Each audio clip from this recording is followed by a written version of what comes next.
This is a message to the cabal.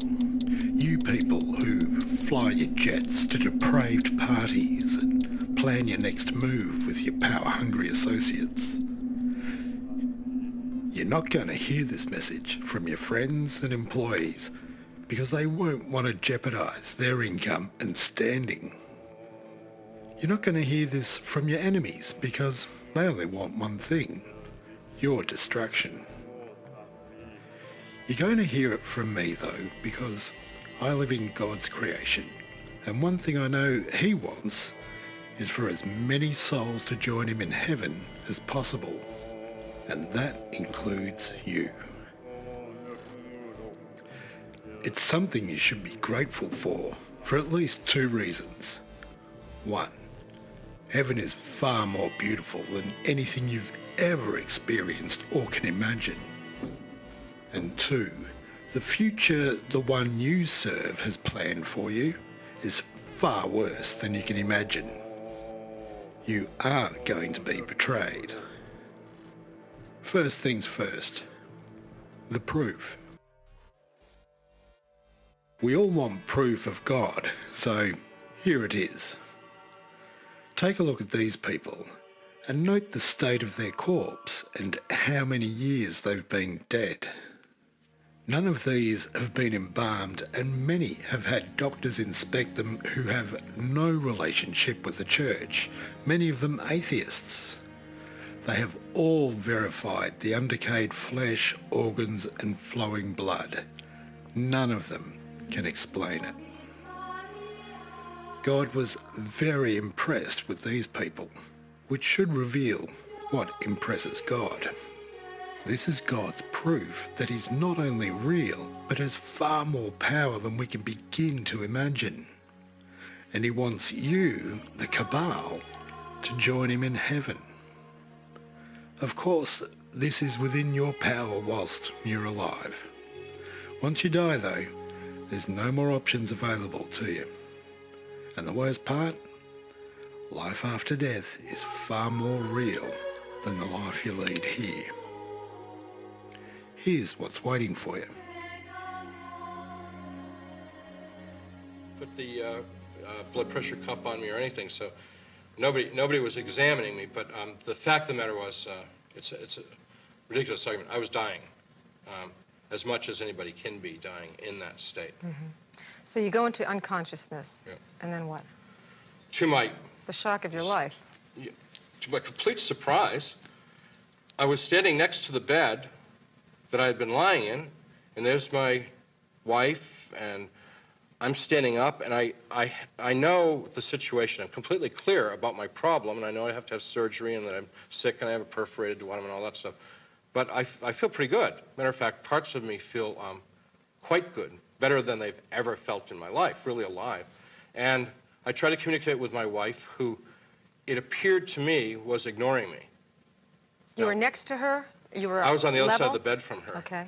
And I thought she was pretending that she could neither hear me nor see me. Of course, in fact, she couldn't hear me or see me. And then I realized that the bed that I had been in was occupied with a thing. And as I examined the thing, which was covered up to the neck with a sheet, and bent over and looked at the face, which was turned away from me, turned towards my wife, I realized that it looked remarkably like me. Now, this was all very confusing, because how did somebody get in my bed who looked like me? Because it wasn't me, because I was alive. Mm-hmm. And I knew that the thing in the bed was, an inanimate object. Mm-hmm. I knew that about it. And so, part of me was like, that's me, but how could it be me? Because this is impossible. Because here I am. Yeah, and so I couldn't figure this out. So I turned to my roommate, who was a 68-year-old, very kind Frenchman by the name of Monsieur Florent, and I yelled and screamed in his face to find an answer to this problem. And he looked through me without blinking or any response at all, just as if I wasn't screaming in his face.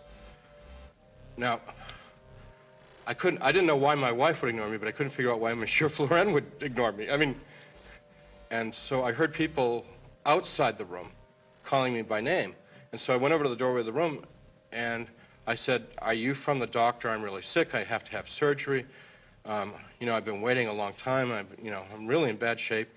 And they said things like, we've been waiting for you a long time. It's time for you to go. Hurry up. We can't wait any longer. We know all about you. Let's go. Things like that. So I thought that meant, yes, they were from the doctor to take me to surgery. And they spoke English, and nobody else was speaking English to Yeah, you. I thought that was very weird. Because everybody else in the hospital spoke with a very thick French accent Right. or no English at all. But these people were, well, and also I thought, they want me to walk to surgery?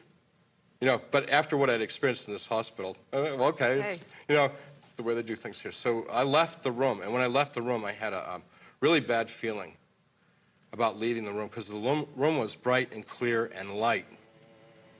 The room was very bright. There was a lot of light in the room. And the hallway was hazy. It wasn't dark. It was just foggy and hazy and dim and very unclear. But I went with these people, and I had a strong sense that I was leaving that room forever. And we continued on a journey that was ridiculously long. What were they saying to you? They were saying, just come closer, and you kept following? Or what were they saying to you as you were They were following? very insistent. Hurry up, we've got to go. You know, we've waited for you so long. You know, we've got to take you there. They were very insistent and very clear about what they want to do, and there was about a dozen of them, and they were around What did they me. look like? Were they close to you? Men and or? women, very, very pale. Everything was gray. The clothing was totally plain and gray. Almost could have been like hospital scrubs, only pale gray. They were all adults, men and women, and they were very pale. And I mean, they weren't particularly scary at this point. Right. And as we went along, they became crueler and more insistent. When you say crueler, what Let's were go, come on, you're slowing down. Keep going, keep moving. And they made fun of you, too. Yeah, and they started ridiculing me and things like that. And I started to get really scared, but where was I to go?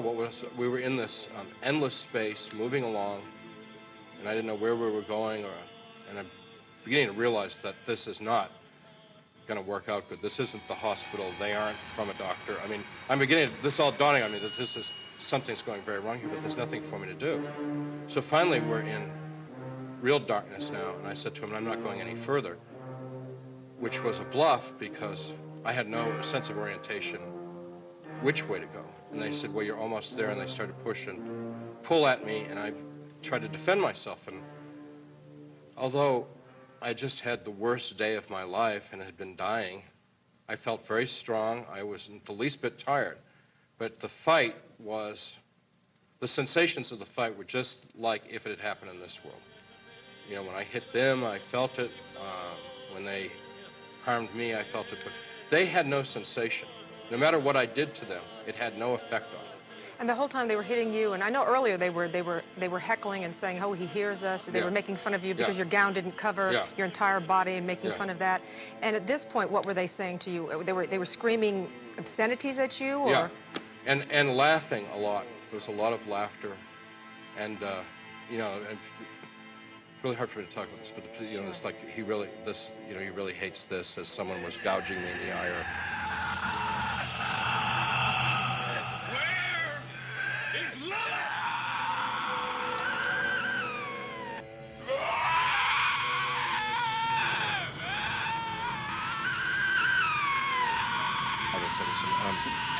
Their purpose was entirely to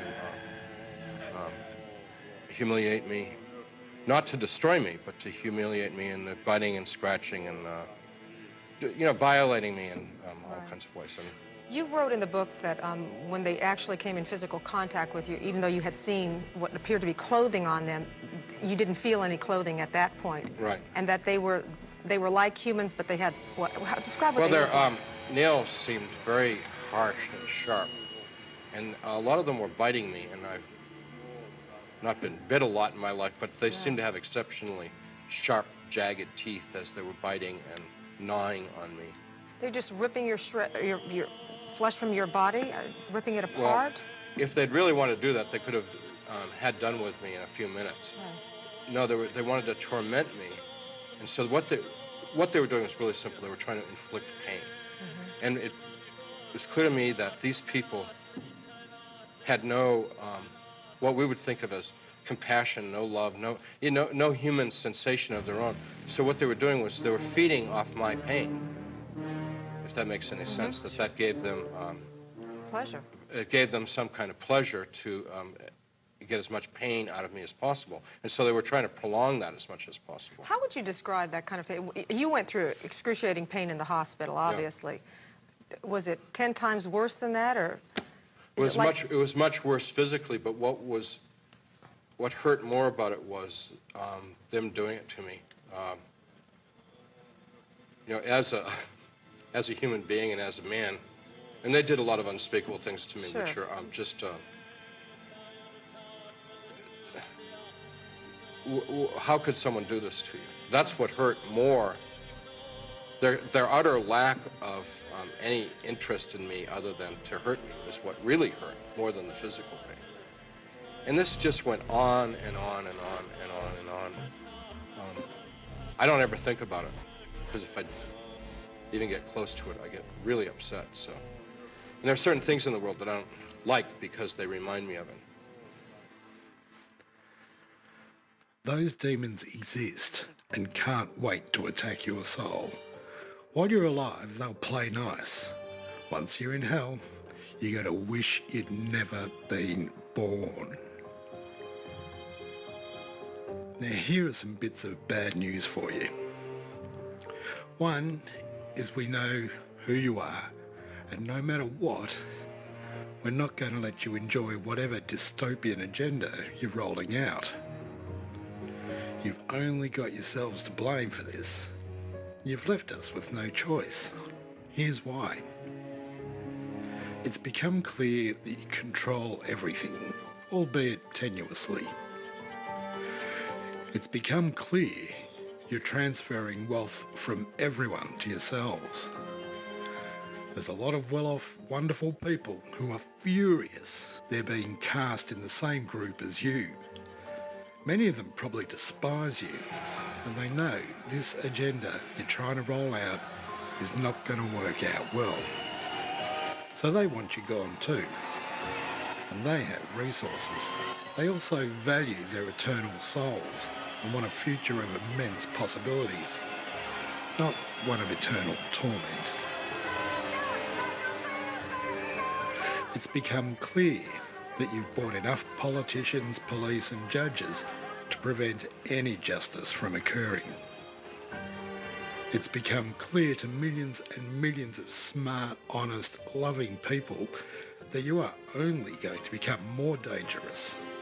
And frankly, that's too dangerous an option for them or their kids. This next clip summarises what you've managed to create since your master, the one who despises God more than anyone, threw down the gauntlet in March 2020.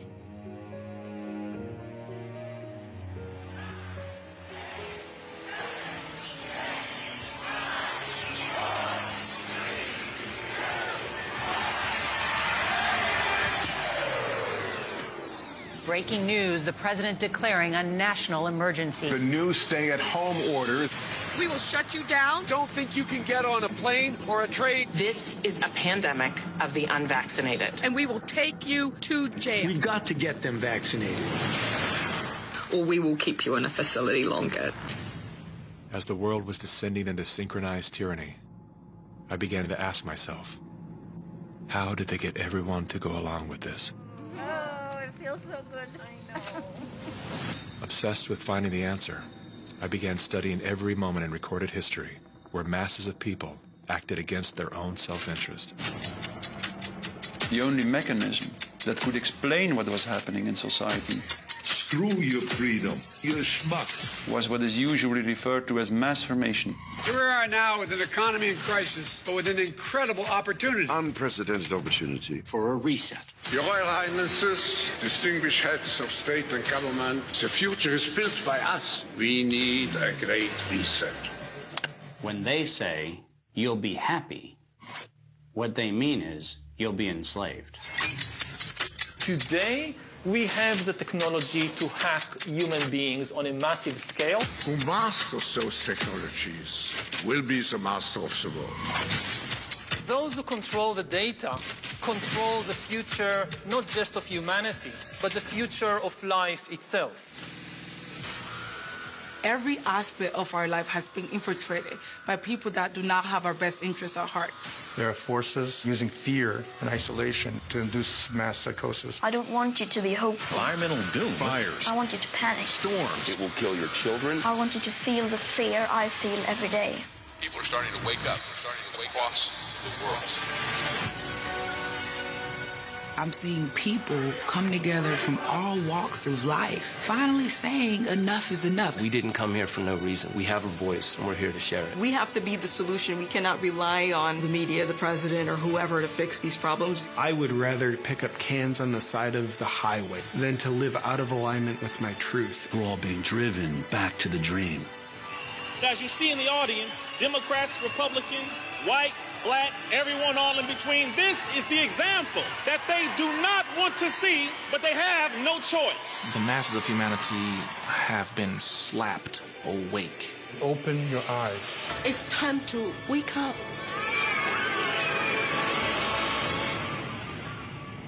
This is the Great Awakening. People cannot go back into the Matrix now. A lot of people are trying to.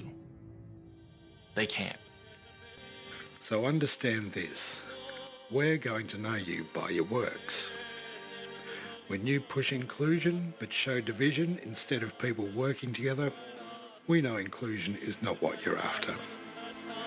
When you push ideology that is blatantly anti-human, anti-family and anti-God, we know the torment you're going to suffer, and we're not interested in suffering it with you. When you lie, cover up, suppress and blackmail, we know with you gone, a lot of that stops.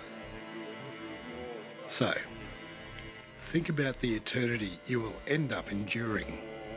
Think about it hard, because a number of people want to set up your appointment with the one who will decide your eternity.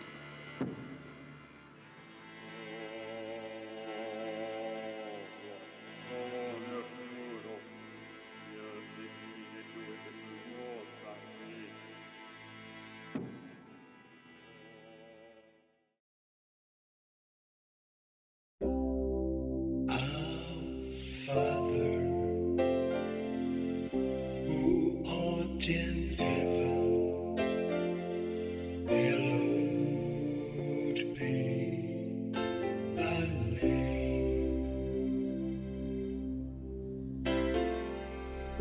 Thy kingdom come, thy will be done on earth as it is in heaven.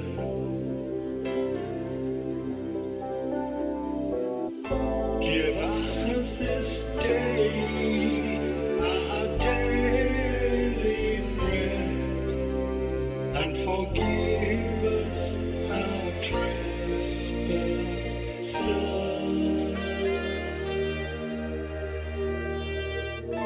as we forgive those who trespass against us. Lead us not into